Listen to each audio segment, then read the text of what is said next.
اللهم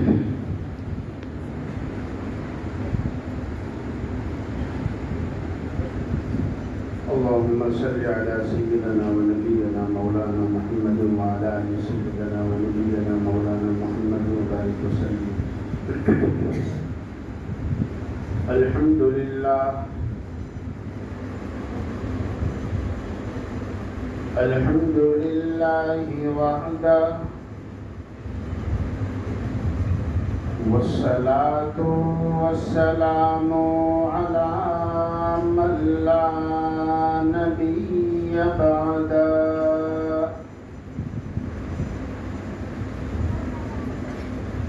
لا نبي بعده ولا نبوة بعده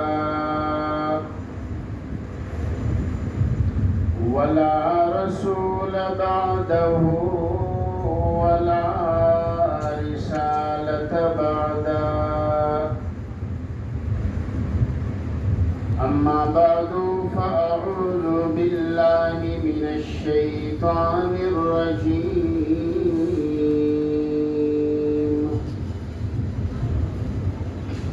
بسم الله الرحمن الرحيم.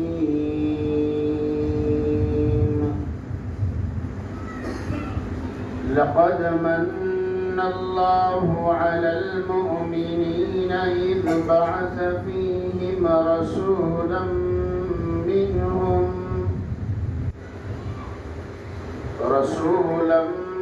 منهم يتلو عليهم آياته ويزكيهم ويعلمهم الكتاب والحكمة وإن كانوا من قبل لفي ضلال مبين. وقال الله تبارك وتعالى: وما محمد إلا رسول قد خلت من قبله الرسل أفإن مات أو قتل انقلبتم على أعقابكم ومن ينقلب على عقبيه فلن يضر الله شيئا وسيجزي الله الشاكرين.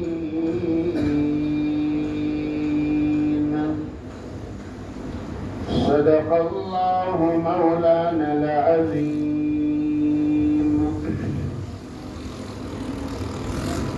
بچیاں ابھی حضور پاک صلی اللہ علیہ وسلم کی نعت پڑھنے کی کوشش کر رہی تھی، مگر بچی آخر میں بچی ہوتی ہے. ان بچیوں کی طرف سے میں دو تین شعر آپ کی خدمت میں پیش کرتا ہوں. اور یہ نظم بڑی پیاری ہے. رمضان کے ابھی انگلینڈ کے سفر میں نے اکثر بیانوں میں یہ نظم پڑھی ہے، اور الحمدللہ جہاں جہاں پڑھی لوگ بڑے خوش ہوئے اور ساتھ میں پڑھنے کی کوشش بھی کرتے تھے. آپ سے بھی میں مطالبہ کرتا ہوں کہ ہم سب حضور کے امتی ہیں، تو ہم سب حضور کی نعت پڑھیں، اس لیے کہ حضور پاک صلی اللہ علیہ وسلم کی حمد تو قرآن کریم بھی گنگناتا ہے. آپ اور ہم جانتے ہیں کہ قرآن کریم کی سب سے چھوٹی سورت ہے سورہ کوثر. سب سے چھوٹی سورت کون سی ہے؟ چونکہ بچے ہیں ماشاءاللہ، مکتب کے بچے بڑی توجہ سے سن رہے ہیں، تو اس لیے کوئی علمی بات یا علمی مضمون اس وقت بیان نہیں کیا جائے گا، دو چار ضروری باتیں جو میرے لیے بھی اور آپ سب کے لیے مفید ہو۔ اور سیرت کا مقصد کیا ہے؟ سیرت کے ان پروگراموں کو کیوں رکھا جاتا ہے، اس کو 90% تو ہمارے امام صاحب نے ہی بتلا دیا ہے۔ میرا کام حضرت نے آسان کر دیا۔ واقعتاً جب کوئی انسان درد سے، دل کی گہرائیوں سے کچھ کہتا ہے، اپنی قوم سے کچھ کہنا چاہتا ہے، اپنے ماتحتوں سے کچھ امید رکھتا ہے، تو وہ بات دل پر اثر کرتی ہے۔ جو دل سے نکلے گی وہ دل پر اثر کرے گی۔ چلانے کا نام بیان نہیں ہے، اور للکارنے کا نام بیان نہیں ہے۔ بیان اپنے معافی ضمیر کو ادا کرنا، مقصد تک پہنچانا، اور ہمارا کہنے کا مقصد کیا ہے وہ لوگوں تک پہنچا دینا، اسے کہتے ہیں بیان۔ مولانا صاحب نے کافی باتیں ہمارے سامنے رکھ دی ہے، اس لیے آپ گھبرانا نہیں، گھڑیال میرے سامنے ہے ماشاءاللہ، 4 منزلے والے اور وٹوا والے بڑے چالاک ہے۔ گھڑیال تو مسلیوں کے لیے رکھی ہے، اور ایک دوسری گھڑیال امام صاحب کے لیے بھی رکھی ہے، کہ جب کوئی یہ ہاٹ سیٹ پر بیٹھتا ہے، پہلے تو بیٹھنے کو تیار نہیں ہوتا، مگر جب بیٹھ جاتا ہے تو پھر اسے اترنے کی سمجھ میں نہیں آتی، ختم کرنے کو سمجھ نہیں پڑتی کہ اب بریک کہاں لگاوے۔ اس لیے آپ نے گھڑی سامنے رکھی ہے، اور میں نے مولانا عبدالرشید صاحب سے پوچھ لیا ہے وقت، اس لیے آپ فکر نہ کریں۔ صبح بھی ہمیں صدیقی مسجد صدیقی میں بیان کرنا ہے، آپ حضرات بھی وہاں تشریف لا سکتے ہیں۔ ظہر کے بعد پھر ہمارے بڑودہ میں فوراً پہنچنا ہے، وہاں پروگرام ہے۔ خیر، اور ماشاءاللہ مستورات بھی سن رہی ہے۔ آپ نے بڑا بہترین انتظام کیا کہ عورتوں کو بھی سننے کا کب موقع ملے، انہیں بھی دین کی بات سنانی چاہیے، وہ بھی محتاج ہے۔ تو میں یہ بتلانا چاہتا ہوں کہ قرآن کریم کی سب سے چھوٹی سورت اگر کوئی پوچھے تو ہم جواب کیا دیں گے؟ سورہ کوثر، یعنی انا اعطیناک الکوثر۔ ترجمہ یہ ہے کہ اے پیارے محبوب صلی اللہ علیہ وسلم، ہم نے آپ کو بہت ساری خیر عطا فرمائی، ہم نے آپ کو بہت ساری خیر دی، بلکہ سب کچھ دیا۔ یہ نہیں کہہ سکتے کہ حضور کو اللہ نے یہ دیا یہ دیا، بلکہ یہ کہہ دینے سے کافی ہو جائے گا کہ کیا کچھ نہیں دیا، سب کچھ دیا۔ اے پیارے نبی، ہم نے آپ کو خیر کثیر عطا فرمائی۔ یہ ہماری جو نظم ہے اس کا ایک مخصوص جز ہے، لہذا یہ صورت کے جو ہم سب واقف ہیں، سب حافظ ہیں ماشاءاللہ، تو آپ بھی میرا ساتھ دیجئے اور ہم نبی کی نعت کو ساتھ میں پڑھیں، جسے قرآن کریم گنگناتا ہے۔ شاعر کہتا ہے، رحمت نے پکارا خود پڑھ کر، رحمت یعنی اللہ سبحانہ و تعالیٰ کی ذات. رحمت نے پکارا خود پڑھ کر اِنَّا أَعْطَيْنَاكَ الْكَوْثَرَ. رحمت نے پکارا خود پڑھ کر اِنَّا أَعْطَيْنَاكَ الْكَوْثَرَ. اِنَّا أَعْطَيْنَاكَ الْكَوْثَرَ. پھر کیوں نہ پڑھے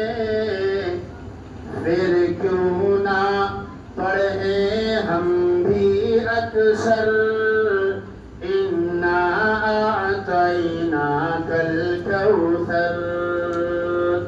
پھر کیوں نہ پڑھے ہم بھی اکثر اِنَّا أَعْطَيْنَاكَ الْكَوْثَرَ. اللہ نے اپنے نبی کو کیا کیا دیا؟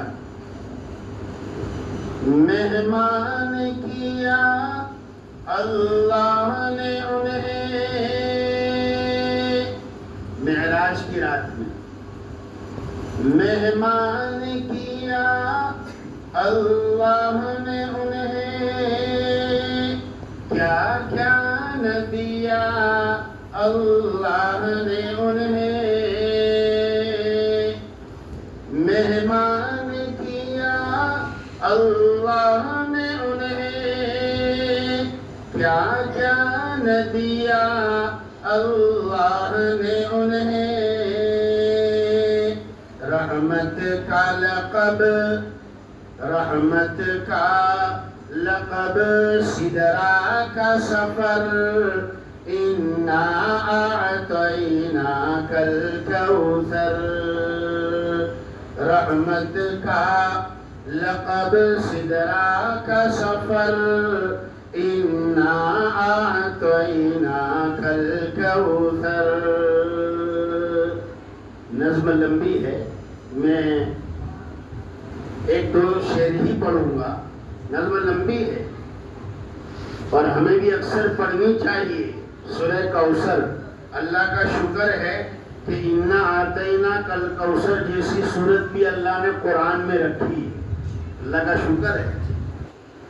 ہاں، اگر بڑی بڑی صورتیں ہوتی، سورہ یاسین ہی ہوتی، سورہ رحمان جیسی ہی صورتیں ہوتی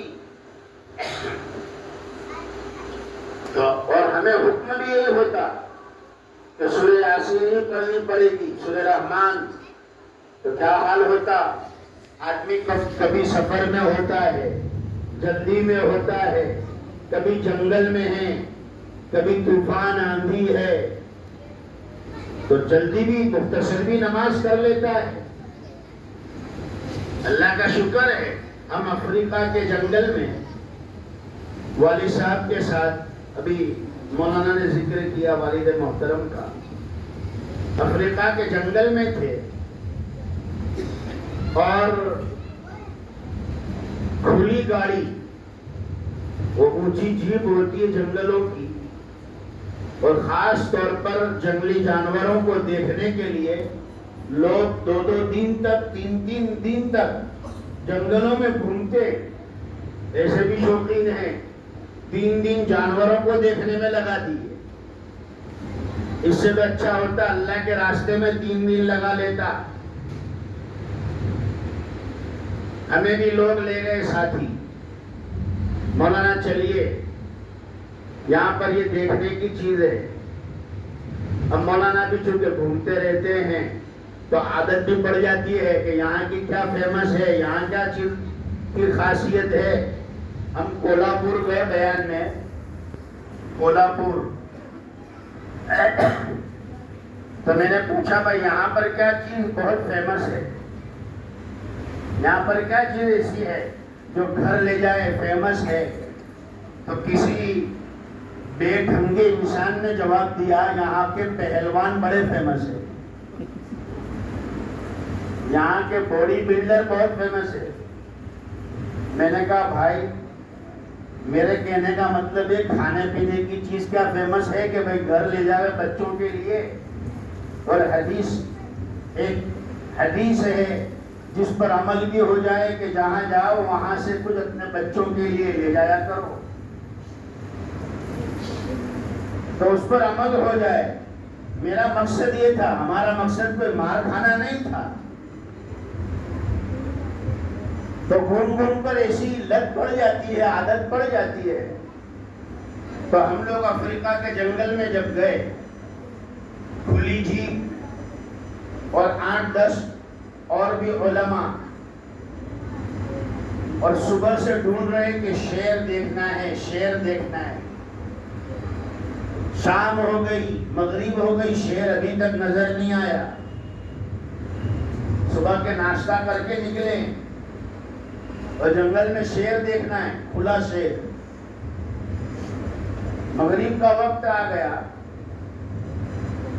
اب کیا کرے کہ بھائی مغرب کا وقت ہے، نماز، جنگل میں اندھیرا بھی ہو گیا، اور ایسا زون ہے جس کو ڈینجر زون کہتے، بھائی یہاں پر کبھی بھی شیر نکل سکتا ہے۔ تو نماز کا کیا کرے؟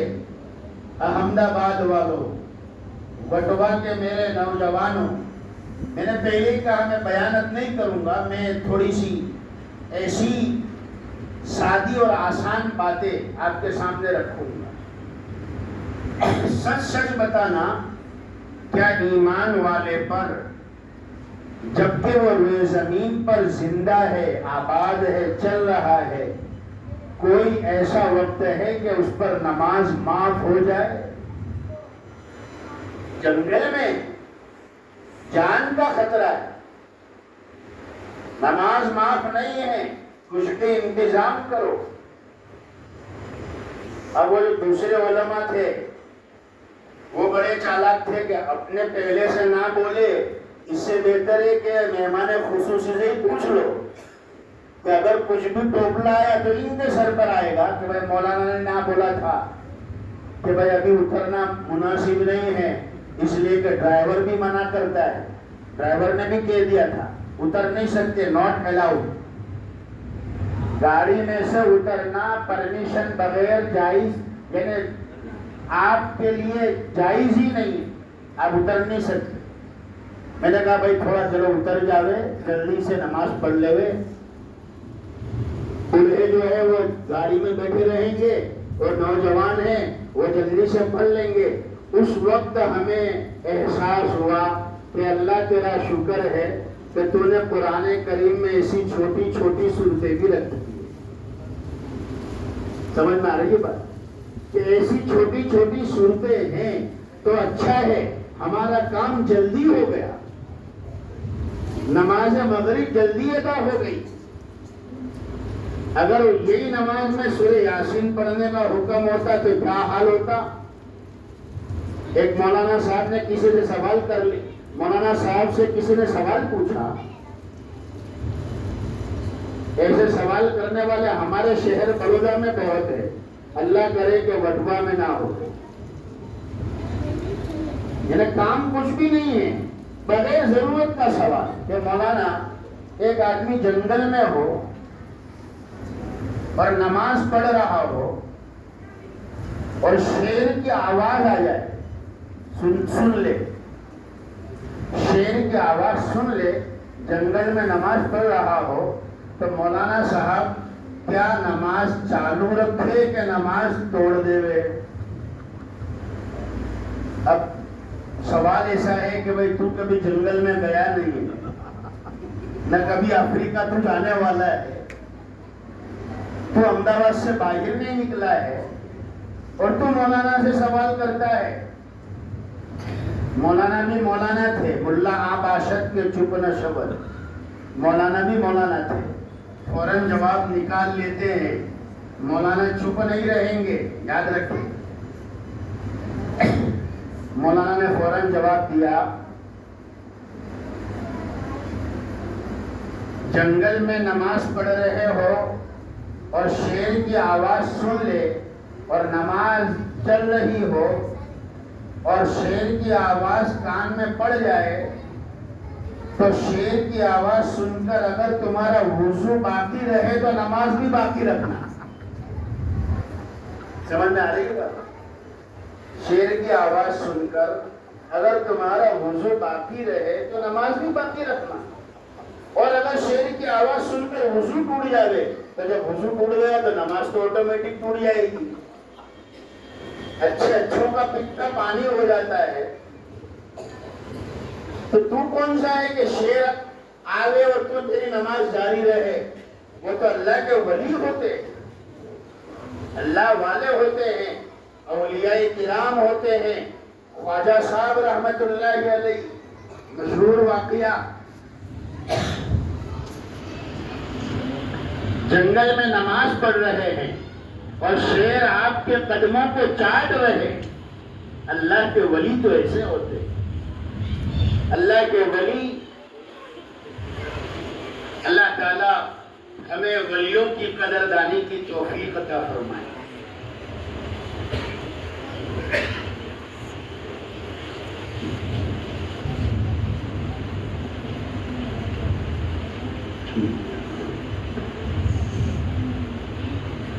تو میں یہ عرض کر رہا ہوں کہ یہ جو سورت ہے سورہ کوثر، انا اعطیناک الکوثر، اللہ کا شکر ہے کہ نہیں کہ اللہ نے ایسی چھوٹی چھوٹی صورتیں بھی رکھی.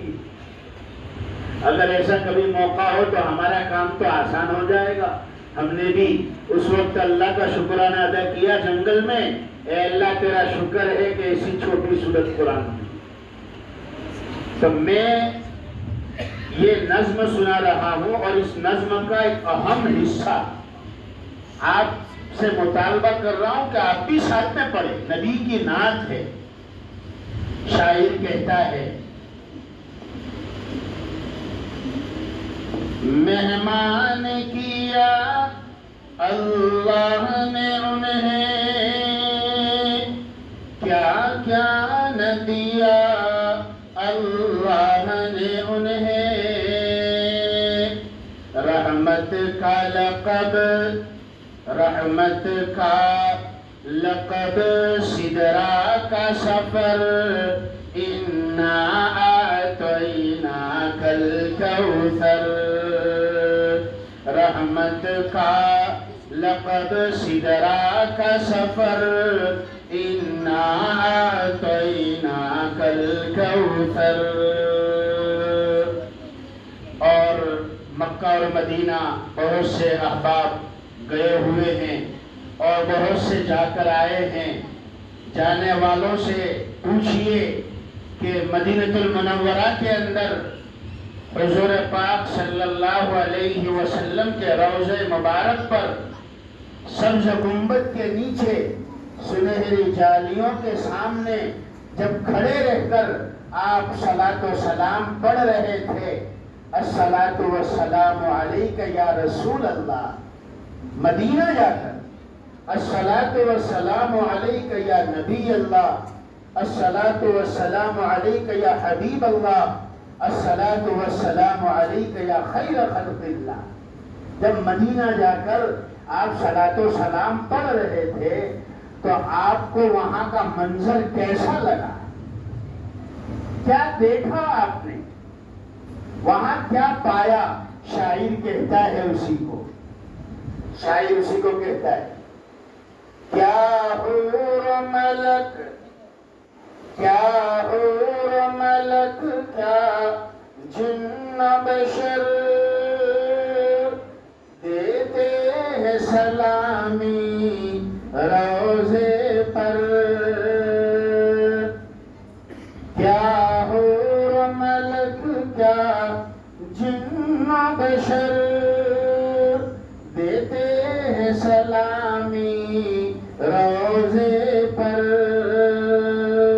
پڑھتے ہیں سبھی، پڑھتے ہیں سبھی یہ شام و سحر، انا اعطیناک الکوثر. پڑھتے ہیں سبھی یہ شام و سحر، انا اعطیناک الکوثر. پھر کیوں نہ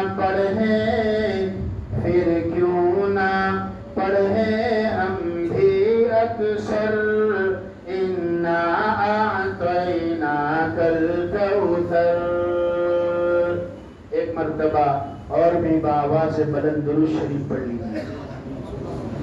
اللہم صلی علی روح محمد فی الارواح وصلی علی جسد محمد فی الاجساد وصلی علی قبر محمد فی القبور۔ معزز علماء کرام، میرے نوجوانوں، بزرگوں اور ایک طرف کو بیٹھ کر سننے والی مائیں، بہنیں، بیٹیوں اور عزیز بچوں، میں نے قصداً نعت کے اندر یہ وقت لیا اس لیے کہ بہت اہم اور ضروری بات ہمارے امام صاحب نے الاؤنس کے اندر اتنے بہترین طریقے سے ہمارے سامنے پیش کر دی، جس سے سیرت النبی صلی اللہ علیہ وسلم کے جلسے کا مقصد صاف طور پر کھل کر سامنے آ گیا۔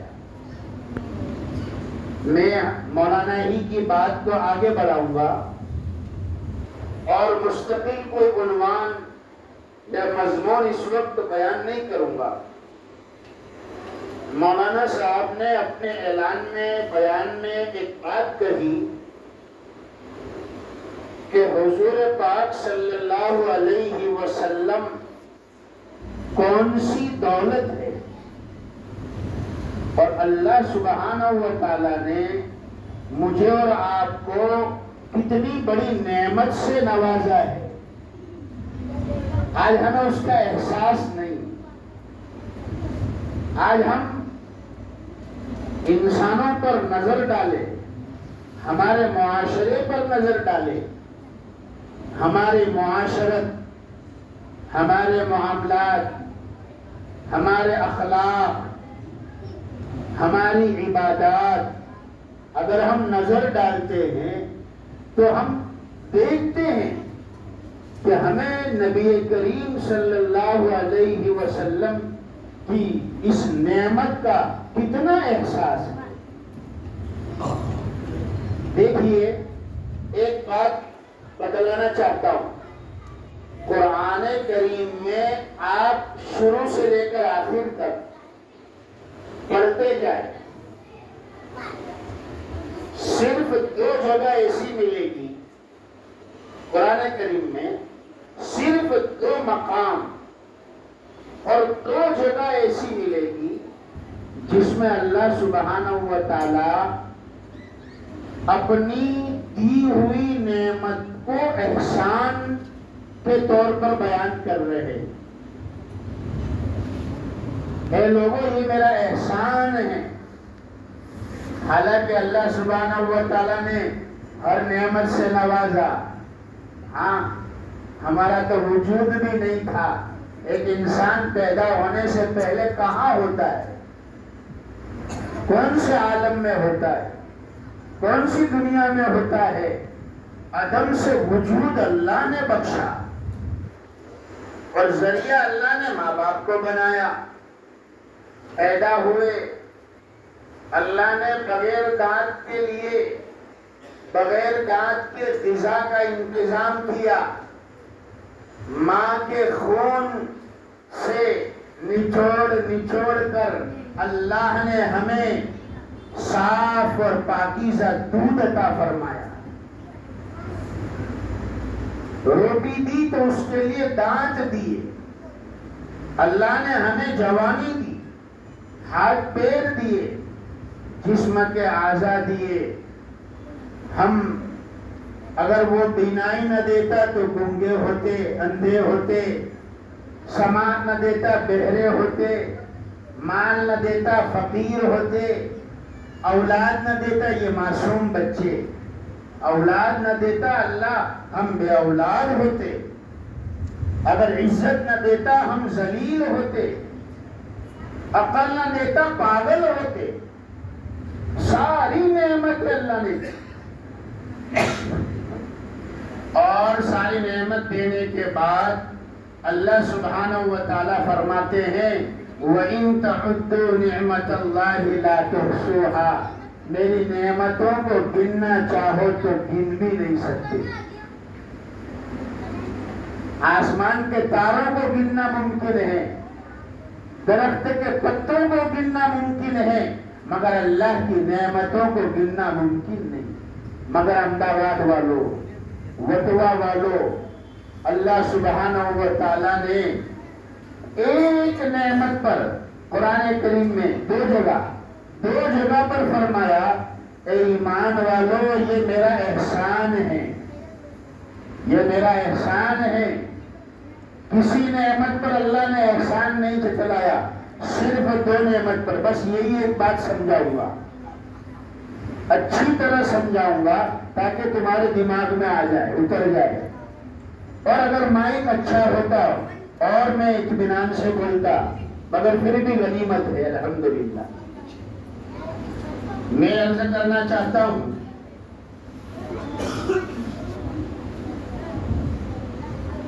حدیث پاک میں آتا ہے، میرے اور آپ کے آقا نے فرمایا 3 لوگ ایسے ہیں، بڑی توجہ سے سننا، 3 لوگ ایسے ہیں دنیا میں، 3 قسم کے انسان جن پر اللہ سبحانہ و تعالیٰ کو غصہ نہیں بلکہ غصے سے بھی اوپر، الفاظ حدیث کے ہیں کہ بغض آتا ہے، اللہ تعالیٰ کو بغض آتا ہے. 3 قسم کے انسان، اللہ کو بغض آتا ہے. غصہ اور بغض میں غصہ بہت ہلکا ہے اور بغض جو ہے وہ بھاری ہے. اس لیے کہ غصہ ٹیمپرری ہوتا ہے، وقتی طور پر ہوتا ہے. آدمی بہت سی مرتبہ گرمی لگ رہی ہے اور موسم ایسا ہے، تپارا ہے، کھوپڑی بھی تپ رہی ہے، تو کبھی کبھی غصے ہو جاتا ہے، غصے میں آ جاتا ہے. تو غصہ کبھی کبھی آتا ہے اور غصے والا انسان جو ہے تھوڑی دیر میں ٹھنڈا بھی ہو جاتا ہے. ہاں مگر بغض جو ہے، عداوت دل کی کیفیت کا نام ہے، وہ 1 سیکنڈ بھی دل سے الگ نہیں ہوتی. جس انسان کے بارے میں اگر دل میں بغض آ جائے، کسی انسان کے بارے میں دل میں نفرت بیٹھ جائے، عداوت آ جائے، تو پھر 1 سیکنڈ بھی وہ عداوت دل سے نکلتی نہیں ہے. غصے سے بڑھ کر ہے بغض، عداوت. اللہ سبحانہ و تعالیٰ فرماتے ہیں 3 قسم کے انسان پر اللہ تعالیٰ کو بغض آتا ہے، غصے سے بھی بڑھ کر. کون سے 3 قسم ہیں؟ وہ 3 آدمی کون سے ہیں؟ نمبر 1، میرے اور آپ کے آقا نے فرمایا، پہلا تو ایسا برہا انسان، ایسا کمزور انسان، ایسا بڑی عمر والا جو بدکاریوں کو چھوڑتا نہیں ہے، گناہوں کو چھوڑتا نہیں ہے. عمر تو لمبی ہو گئی، ہاں پوتے نواسے ہو گئے، اب حالت یہ ہے کہ کب اللہ کا بلاوا آئے، کب جانا پڑے، ایسی حالت ہے. اور اس کے باوجود گناہ نہیں چھوٹ رہے، بدکاری نہیں چھوٹ رہی ہے. ایسا برا انسان اللہ تعالیٰ کو اس پر بغض آتا ہے. یاد رکھو، نوجوان ہے تو اس کے پاس تو ایک عذر بھی ہے کہ بھائی جوان ہے، ہٹا کٹا ہے، طاقت ہے، حالانکہ گناہ تو سب کے لیے گناہ ہے. حرام کاری، زنا کاری، شراب نوشی، وہ تو سب کے لیے برابر ہے. جوان ہو، بوڑھا ہو، مرد ہو، عورت ہو، سب کے لیے حرام ہے. مگر بوڑھا ہو کر اب تجھے شرم آنی چاہیے. اپنے آپ کو جوان دکھا کر، جوان بن کر، بڑھاپے کو چھپا کر گناہوں کے اڈوں پر جا رہے ہیں، نافرمانیاں کر رہے ہیں. اللہ کے حبیب صلی اللہ علیہ وسلم نے فرمایا کہ ایک یہ انسان ہے کہ بوڑھا ہونے کے باوجود بھی اب اللہ کی طرف متوجہ نہیں ہو رہا ہے، توبہ نہیں کر رہا ہے، اپنی گناہوں پر شرمندہ نہیں ہو رہا ہے، اللہ کو اس پر دکھ آتا ہے۔ نمبر 2، دوسرے نمبر پر ایسا ضرورت مند جسے ضرورت بھی ہے، جسے حاجت بھی ہے، مگر حاجت ہونے کے باوجود تکبر کر رہا ہے، بڑائی اختیار کر رہا ہے، اس کی ٹنی جاتی نہیں ہے کہ رسی ٹوٹ گئی مگر بل نہیں گیا، کہتے رسی تو ٹوٹ گئی مگر بل ابھی تک نہیں گیا، ضرورت مند ہے اور بڑائی نہیں جا رہی ہے، تکبر نہیں جا رہا ہے۔ وٹوا والوں، احمد آباد والوں، ہم سمجھتے ہیں ایک آدمی فقیر اور محتاج ہے وہی ضرورت مند ہے۔ صرف فقیر اور محتاج ضرورت مند نہیں ہوتا، ایک مالدار بھی ضرورت مند ہوتا ہے، یاد رکھیں۔ پرنسپل ہے، محتمین صاحب ہے، اسے بھی ضرورت ہے استادوں کی، ٹیچروں کی۔ ٹیچر صاحب، استاد صاحب ہے، انہیں ضرورت ہے طلبہ کی، بچوں کی، اسٹوڈنٹس کی۔ قوم ہے، مقتدی ہے، اسے مقتدیٰ کی ضرورت ہے، امام کی ضرورت ہے۔ امام ہے، اسے مقتدیوں کی ضرورت ہے۔ اللہ سبحانہ و تعالیٰ نے ہر ایک کی ضرورت کو دوسرے کی ضرورت سے باندھ کر رکھا ہے۔ ابھی مولانا صاحب کہہ رہے تھے کہ ابھی ہم آزاد نہیں ہیں، ابھی مولانا کہہ رہے تھے ہم کیا نہیں ہیں؟ اصل میں یہ علامہ اقبال کا جملہ ہے۔ علامہ اقبال رحمت اللہ علیہ کہتے تھے آدم زاد آزاد نہیں ہے۔ علامہ اقبال کہتے تھے آدم زاد آزاد نہیں ہے جب تک اس کے بیچ میں دم ہے۔ آدم زاد آزاد نہیں ہے جب تک بیچ میں دم ہے۔ آدم، یہ دم نکال دو تو آدم زاد آزاد ہو جائے گا۔ جب تک سانس ہے، جب تک دنیا میں جی رہا ہے، وہاں تک آدم زاد، آدم کا بیٹا، آدمی، ہر انسان آزاد نہیں ہے۔ اللہ سبحانہ و تعالیٰ نے ہمارے گلوں میں اپنے حکم کے پٹے ڈالے ہیں، اگرچہ وہ نظر نہیں آتے۔ جانور پالنے والے جانتے ہیں، جب جانور پالتے ہیں اور خاص طور پر سٹی والے تو بقرعید کے موقع پر پالتے ہیں، بقرعید کا موقع آتا ہے تو ہمیں نظر آئیں گے ہر گھر کے باہر جانور بندھے ہوئے نظر آئیں گے قربانی کے لیے۔ مسلمان کے گھر پر، گھر کے باہر کیا لگنا چاہیے، کب لگنا چاہیے، کیا لگنا چاہیے، وہ بھی ہمیں سوچنا ہے۔ قربانی کے مہینوں میں، قربانی کے دنوں میں ہمارے گھروں کے باہر جانور قربانی کے نظر آنے چاہیے۔ میں عرض کر رہا ہوں جیسے جانور کے گلے میں ہم پٹا باندھ کر، رسی باندھ کر رکھتے ہیں تاکہ وہ ادھر ادھر بھاگے نہیں، تھوڑا سا مارجن رکھتے ہیں، تھوڑا دوری چھوڑتے ہیں کہ تھوڑا بہت تو جا سکے مگر ایک حد کے بعد آگے نہ بڑھے۔ اے ایمان والو، اے وٹوا والو، احمد آباد والو، اللہ سبحانہ و تعالیٰ نے ہر ایمان والے کے گلے میں اگرچہ نظر نہیں آتا مگر اللہ اس کے رسول کی اطاعت کا پٹا رکھا ہے، یاد رکھیں۔ اگرچہ نظر نہیں آتا مگر ہر انسان کے گلے میں اللہ نے باندھا ہے۔ قرآن کریم کہتا ہے، میں نہیں کہتا، مولانا کی بات ہو تو آپ ٹھکرا سکتے ہیں، یہ تو قرآن کی بات ہے۔ قرآن کہتا ہے سورہ رحمان، یا معشر الجن والانس ان استطعتم ان تنفذوا من اقطار السماوات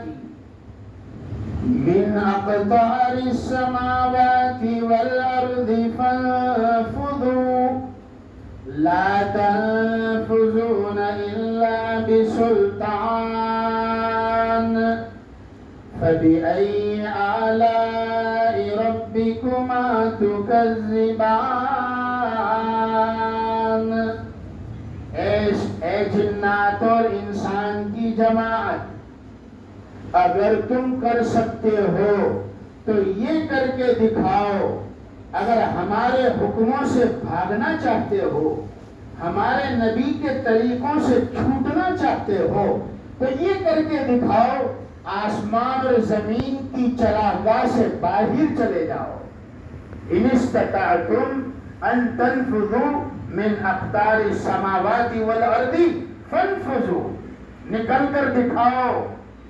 کتنا بھاگو گے، کتنا دوڑو گے، کتنا بچو گے. دروازے بند ہیں، کنڈی لگی ہوئی ہے، کوئی دیکھنے والا نہیں ہے، تنہا اکیلا ہے. فرمایا کتنا بھاگو گے. ایک آنکھ ہے، ایک نظر ہے جس کو کوئی پردے روک نہیں سکتی. کوئی دنیا میں ایسا پردہ یا آڑ نہیں بنا کہ اس آنکھ اور اس کی نظر اور اس کے نیٹ ورک کو روک کر دکھائے.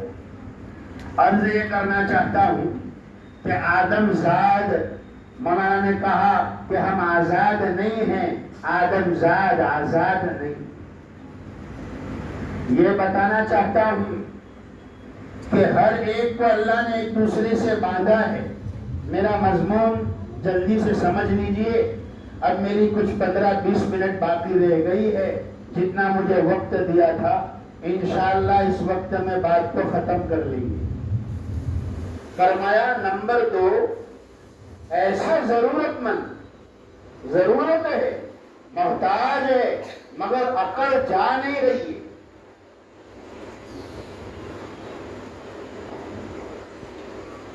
اللہ تعالیٰ کو ایسے انسان پر بھی دکھ سے آتا ہے. یاد رکھیں اور دل ہی دل میں دعا کرے کہ اللہ تعالیٰ ان برائیوں سے ہم سب کی حفاظت فرما. کتنی ہو گئی بھائی؟ 2.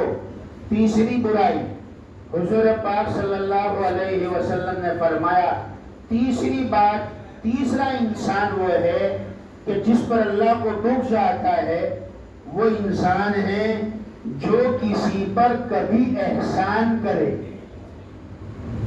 کبھی کسی کو احسان کیا، کسی کو ہم نے کچھ دیا یا احسان کر دیا، مگر اس احسان کرنے کے بعد وہ احسان کو جتلا دے، احسان یاد دلا دے کہ تجھے پتا ہے جب تو احمد آباد میں آیا تھا تجھے کون پہچانتا تھا، تیرے پاس کیا تھا.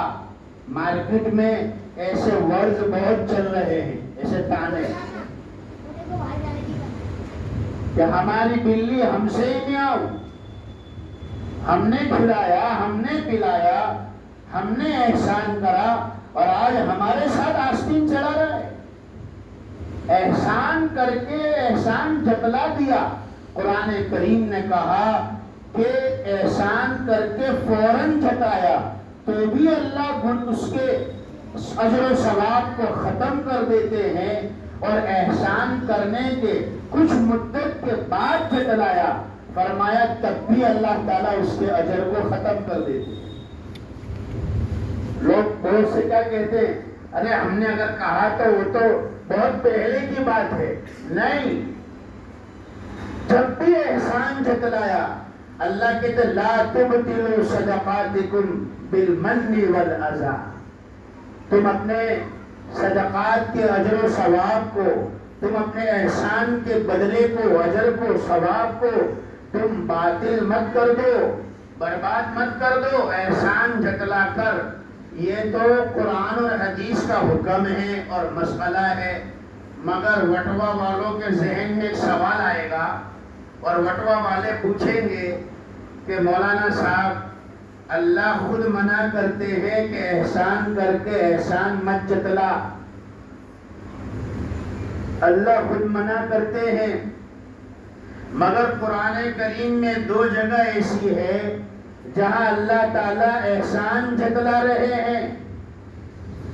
خود اللہ تعالیٰ منع بھی کرتے ہیں کہ احسان کر کے مت جتلاؤ ورنہ اللہ کو بغض آتا ہے، اور پھر اللہ سبحانہ و تعالیٰ قرآن کریم ہی میں 2 جگہ پر احسان جتلا رہے، اور وہ 2 جگہ میں سے ایک جگہ سناؤں گا، ایک ہی جگہ، اور اگر یاد رہا تو یہ دوسری جگہ آئندہ کر، تھوڑی طلب آپ کے دل میں باقی رہنی چاہیے نا۔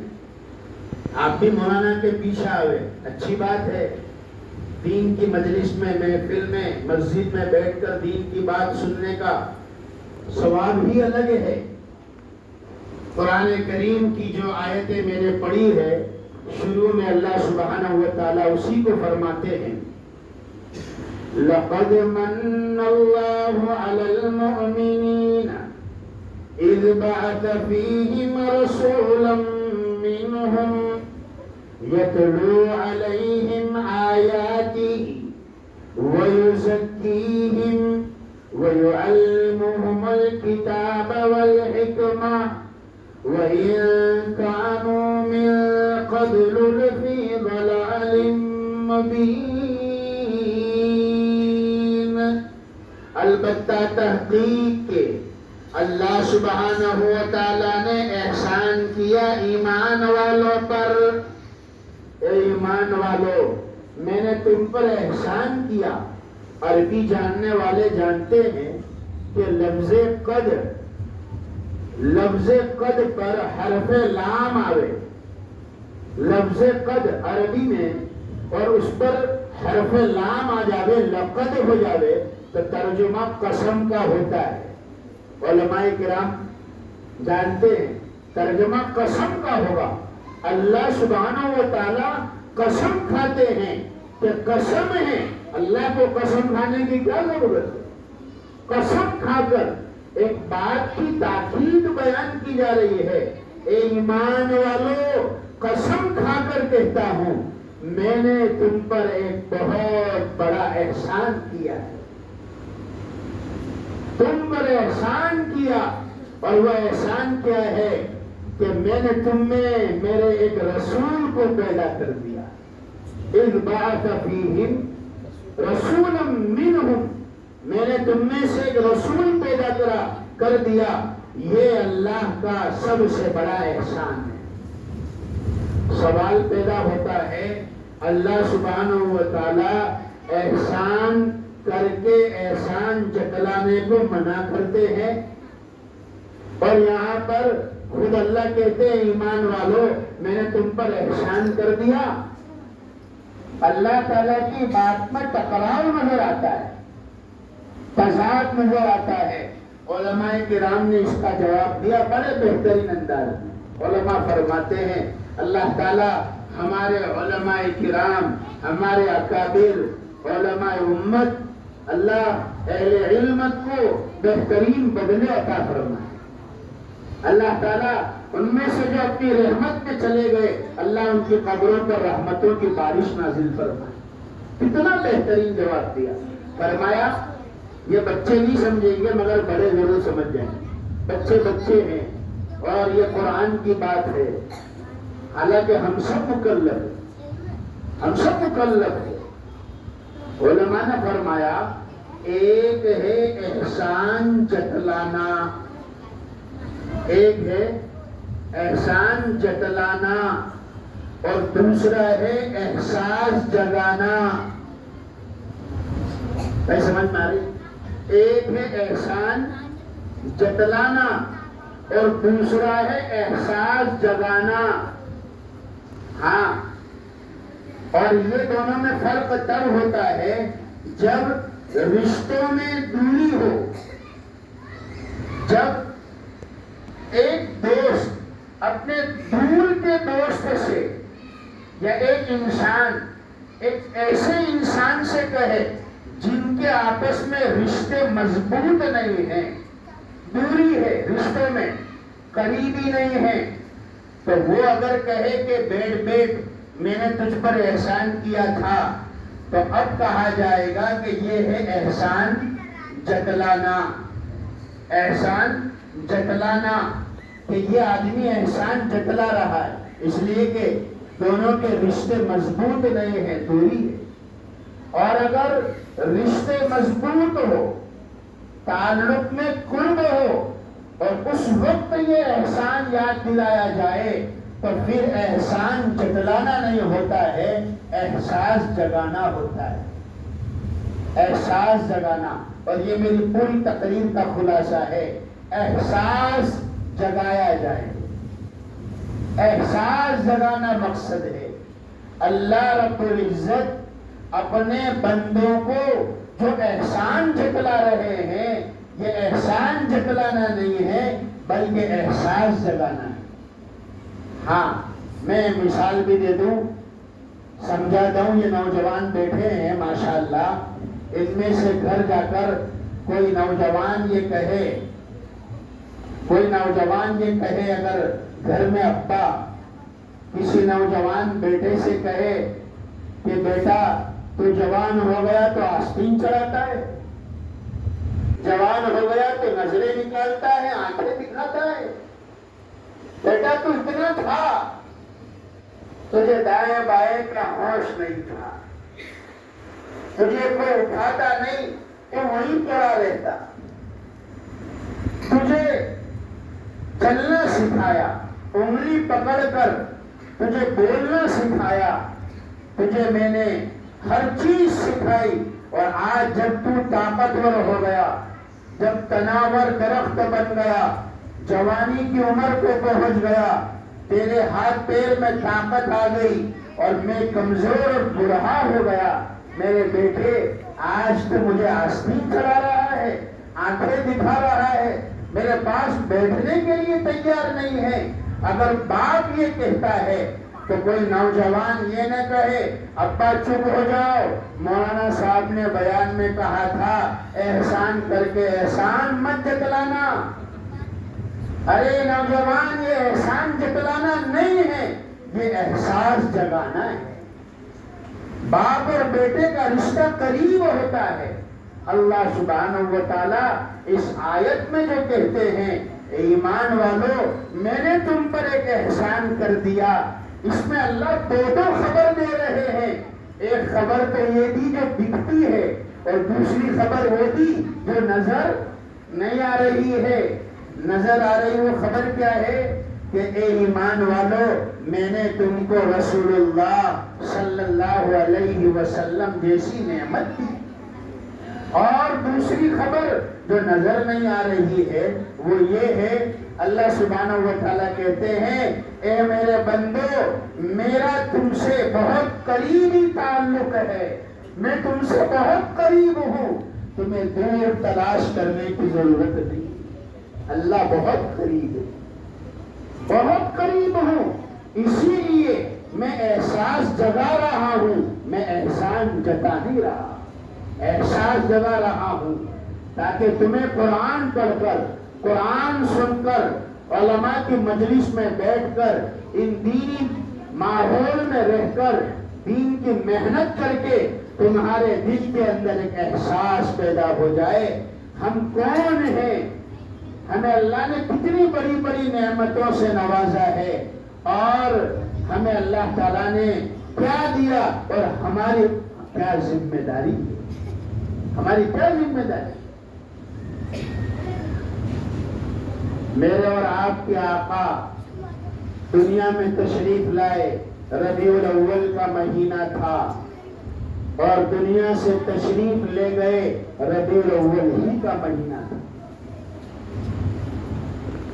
ماں عائشہ رضی اللہ عنہا کہتی ہے حضور کی وفات پر، ربیع الاول ہی کے مہینے میں آقا کی وفات ہے، ماں عائشہ کہتی ہے اگر دنیا میں کوئی ہمیشہ رہنے کے لیے آیا ہوتا تو وہ میرے محبوب صلی اللہ علیہ وسلم، مگر وہ بھی دنیا سے چلے گئے.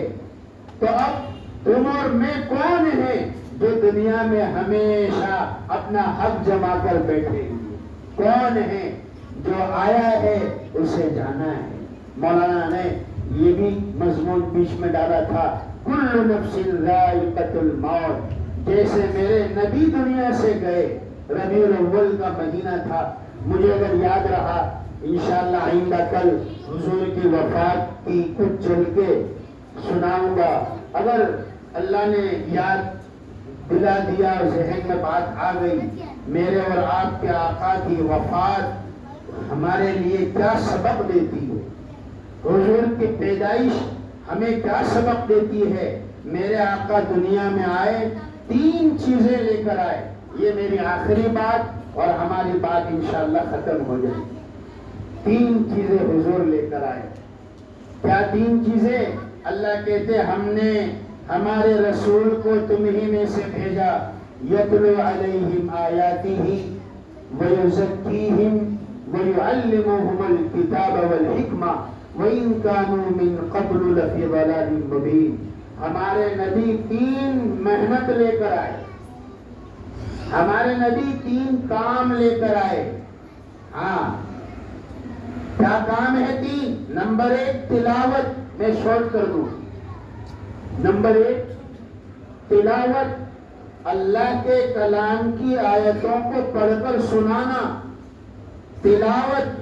نمبر 2 تزکیہ، یعنی اندر کے نظام کو صاف کرنا، ہماری نیتوں کو صاف کرنا، اندر جو ہمارے ایمان پر گندگی اور کچرا جمع ہے اسے صاف کرنا، اسے نکالنا۔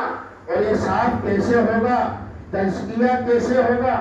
مولانا صاحب نے بتلایا، جیسی جیسی سنتیں ہماری زندگی میں آتی جائے گی تو ہمارے اندر سے جو ہے سنتوں کے خلاف کام، رسم و رواج اور دنیا بھر کی خرافات وہ ہمارے اندر سے ختم ہوتی جائے گی۔ نقش قدم نبی کے ہیں جنت کے راستے اور اللہ تک ملاتے ہیں سنت کے راستے۔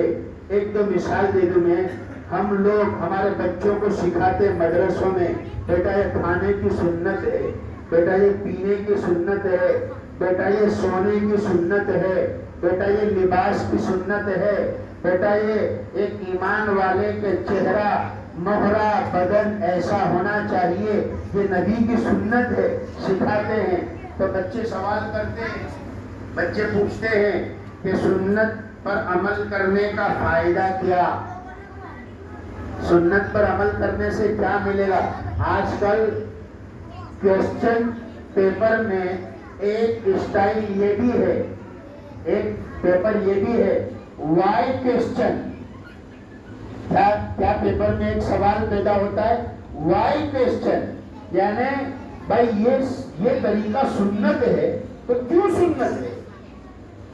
اسلام میں یہ حکم ہے، کیوں ہے؟ آپ کہتے ہیں نبی کا یہ طریقہ ہے، کیوں ہے؟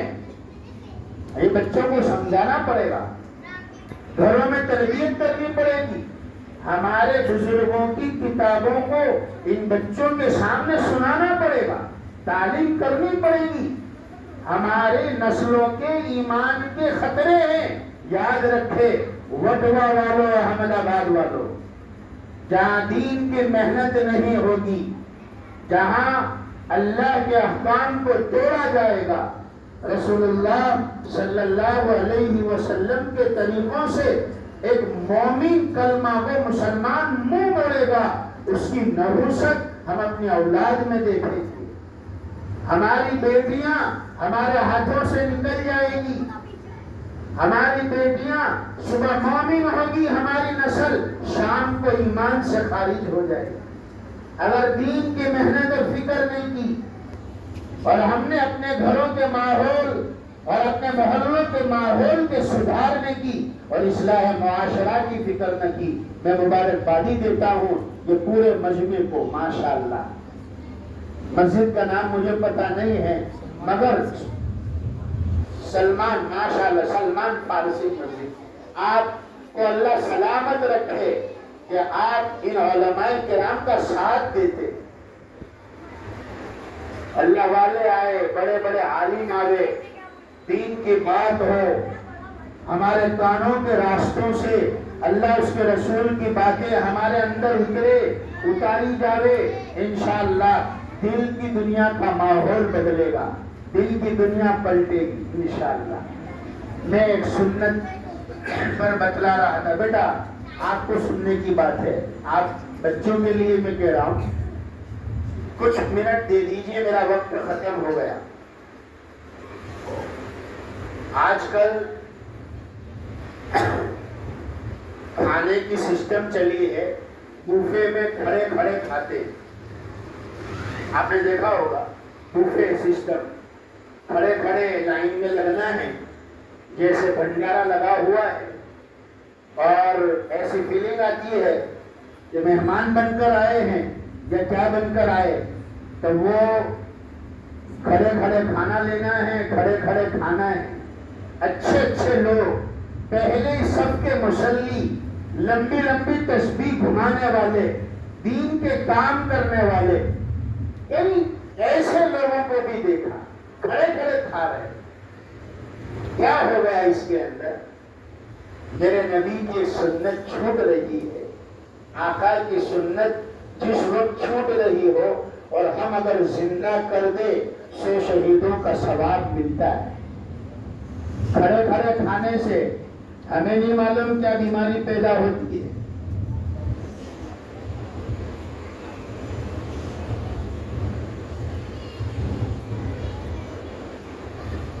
ہمارے کروس ملک کے ایک عالم ہیں، ڈاکٹر ہے، حکیم ہیں، مولانا حکیم طارق صاحب، جنہوں نے ایک کتاب لکھی سنت نبوی اور جدید سائنس۔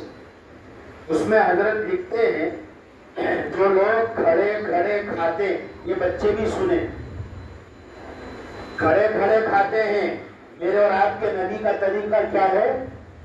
بیٹھ کر کھانا اور دسترخوان بچھانا، ہاتھ دھو کر کھانا، بسم اللہ پڑھ کر کھانا، ایک زانو یا 2 زانو بیٹھ کر کھانا، اپنے آگے سے کھانا، کھاتے وقت اللہ کا ذکر کرنا وغیرہ وغیرہ۔ کھانے کے بعد کھانا پہلے اٹھانا، کتنی ساری سنتیں ہیں۔ ایک سنت بیٹھ کر کھانا، اگر اس کو چھوڑا اور کھڑے کھڑے کھانا پھر کھایا، حکیم طارق صاحب نے لکھا ہے سنت نبوی اور جدید سائنس کے اندر، ایک ایسی بیماری پیدا ہو جاتی ہے جس بیماری کا نام دنیا جانتی بھی نہیں، ایسی بیماری۔ اور اس بیماری کا اثر کیا ہے؟ ڈاکٹر مولانا حکیم طارق صاحب لکھتے ہیں اس بیماری کا اثر یہ ہوتا ہے کہ یہ چھوٹے چھوٹے بچے یا نوجوان جو کھڑے کھڑے کھانے کی عادت ڈال دی ہے، اور جن کو بیٹھ کر کھانا لوگوں کے سامنے یہ شرم محسوس ہو رہی ہے، کسی کا آستانہ اونچا ہے اتنا کہ سر جھک کر بھی اونچا ہی رہے گا، اور ہنسے جانے سے جب تک تم ڈرو گے زمانہ تم پہ ہنستا ہی رہے گا۔ تو تمہیں شرم آتی ہے نبی کی سنتوں پر چلنے میں؟ بیٹھ کر کھاؤ، اگر کھڑے کھڑے کھایا، فرمایا کہ ایسی بیماری اللہ ڈال دیں گے کہ جس کا نام بھی پتہ نہیں، اور اس کا اثر یہ ہوگا کہ یہ نوجوان اپنے رشتہ داروں کو بھولنا شروع کر دیں گے۔ کسے بھولنے لگیں گے؟ رشتہ داروں کو۔ دیکھ لیجئے آج جو ہم شکایت کرتے ہیں، ہمارے گھر میں تنگی ہے، ہمارے گھر میں روزی پوری ہو نہیں رہی ہے، اور یہ تکلیف ہے، یہ پریشانی ہے، میرے اور آپ کے آقا نے تو صاف کہہ دیا، روزی کے برکت کا ایک عمل یہ بتایا کہ تو رشتے ناتے جوڑ، اللہ تیری روزی میں برکت ڈالے گا آسمان سے۔ تم رشتہ داروں کو بھولے ہوئے ہو، ایک دوسرے سے ابولاپن ہے، ایک دیوار ہے، ایک ماں باپ کے 2 بچے ہیں، مگر موت کے آخری دن تک چہرہ دیکھنا گوارا نہیں کرتے۔ کیا میرے نبی کا یہ طریقہ تھا؟ کیا سنی مسلمان یہ ہوتا ہے؟ کیا حضور کا عاشق ایسا ہوتا ہے؟ میرے نبی نے دشمن کو گلے لگایا، مارنے والوں کو دعائیں دی، راستے میں کانٹے بچھانے والوں کے لیے راتوں کو ہدایت کی دعا مانگتے تھے۔ میرے نبی کے وہ اخلاق ہے۔ آج ہمارے کیا اخلاق، غیر تو بہت بعد میں آتے، آج ہمارا پڑوسی ہمارے ساتھ ملنے کے لیے تیار نہیں۔ ہمیں سوچنے کی ضرورت ہے، اور ایک ایک اینٹ، بہت دیوار تو بڑی لمبی ہو گئی ہے اور کھائی بڑی گہری ہو گئی ہے، ہم ایک ایک اینٹ کو اتارے نفرت کے بیچ کی دیوار میں سے، ہو سکے تو ہر ایک ربیع الاول میں ہر سال ایک اینٹ اتار لے رہے۔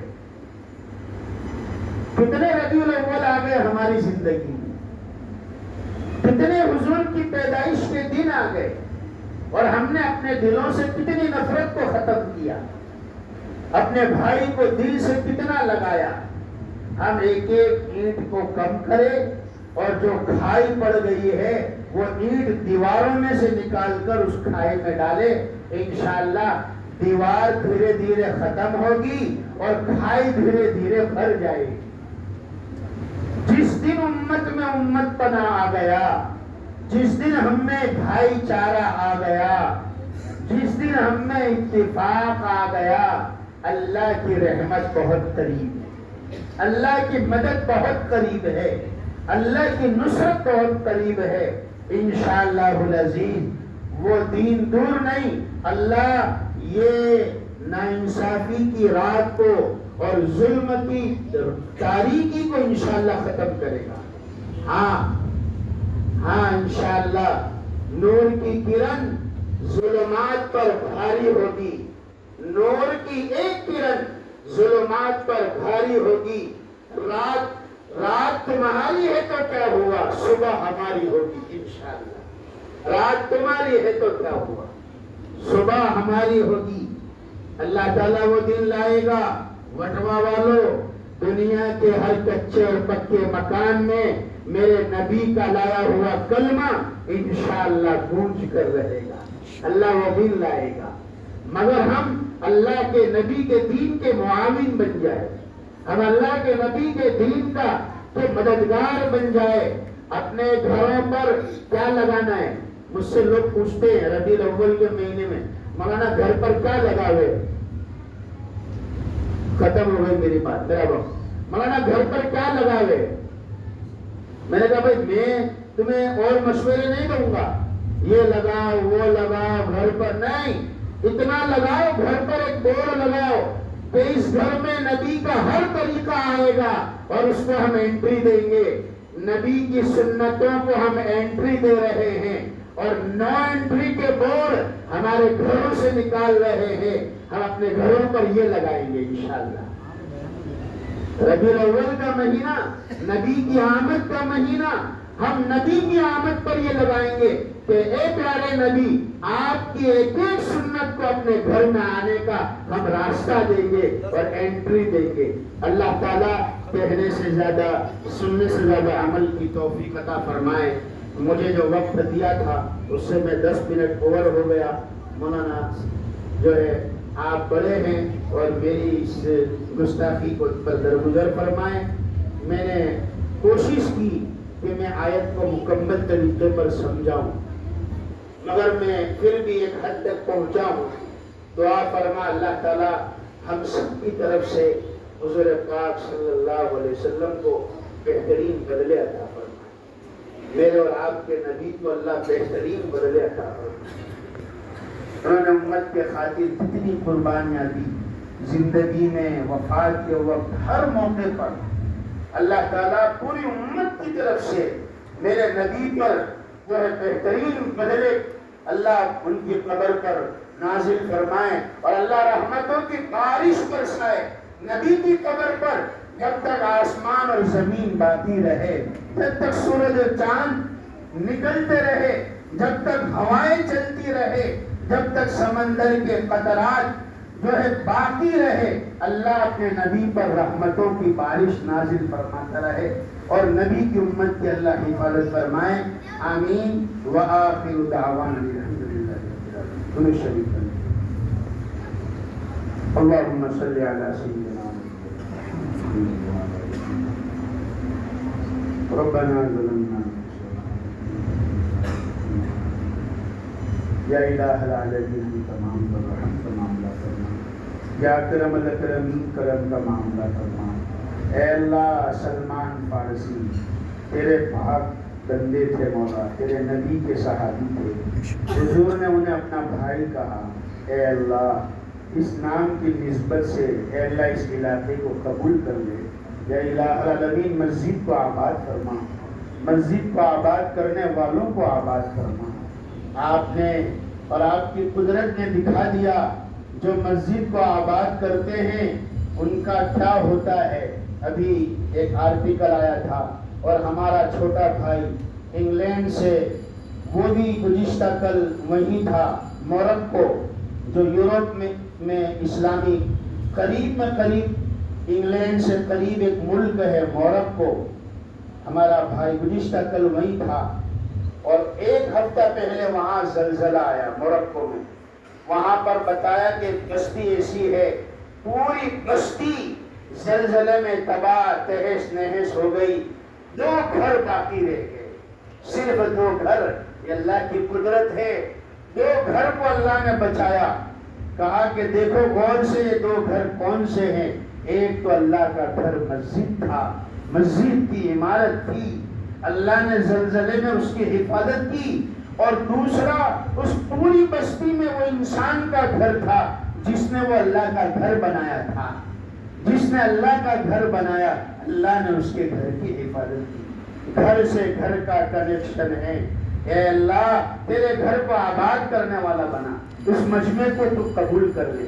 اے اللہ ان بچوں کو قبول فرما، ان میں سے کون امام غزالی، وقت کا راضی، بخاری تو جانتا ہے۔